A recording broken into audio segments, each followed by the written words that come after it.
गैर कानूनी तौर पर भारत के ज़ेर तसल्लुत जम्मू कश्मीर में डेमोक्रेटिक फ्रीडम पार्टी ने भारत और मकबूजा इलाके की मुख्तलिफ जेलों में मुक़य्यद कश्मीरियों की हालत इज़हार पर सख्त तशवीश का इजहार किया है। पार्टी के तर्जुमान एडवोकेट अरशद इकबाल ने श्रीनगर में जारी एक बयान में कहा है कि सैकड़ों कश्मीरी नजरबंद नामसाइद मौसमी हालात, बुनियादी सहूलियात के फुकदान और तिब्बी इमदाद तक महदूद रसाई की वजह से शदीद मुश्किलात का शिकार हैं। बहुत से नजरबंद शदीद बीमारियों में मुब्तला हो चुके हैं और उनमें इज़्तिराब और जहनी तनाव बढ़ गया है।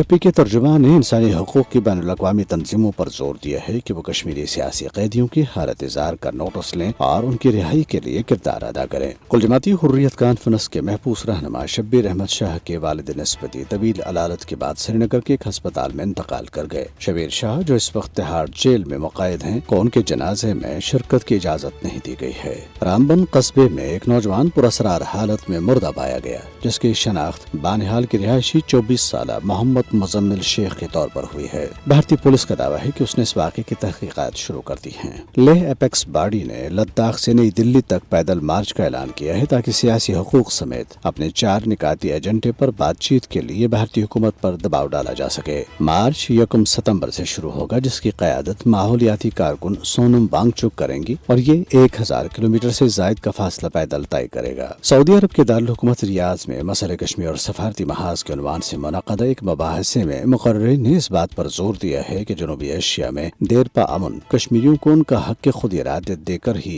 हासिल किया जा सकता है। उन्होंने कहा कि तनाज़े कश्मीर का बेहतरीन हल अक़वाम मुत्तहिदा की करारदादों में ही मुज़मिर है। कुल जमाती हुर्रियत कॉन्फ्रेंस के आज़ाद जम्मू कश्मीर शाख ने कहा है कि कश्मीरियों की जद्दोजहद दफ़ा 370 की बहाली के लिए नहीं, बल्कि भारतीय तसल्लुत से मुकम्मल आज़ादी के लिए है। शाख के रहनुमाओं ने इस बात पर जोर दिया है कि दफ़ा 370 और 35A की मनसूखी गैर आईनी और जालिमाना इक़दाम था, जिसका मकसद कश्मीरी अवाम के सियासी, समाजी, मुआशी और मजहबी हकूक छीनना था।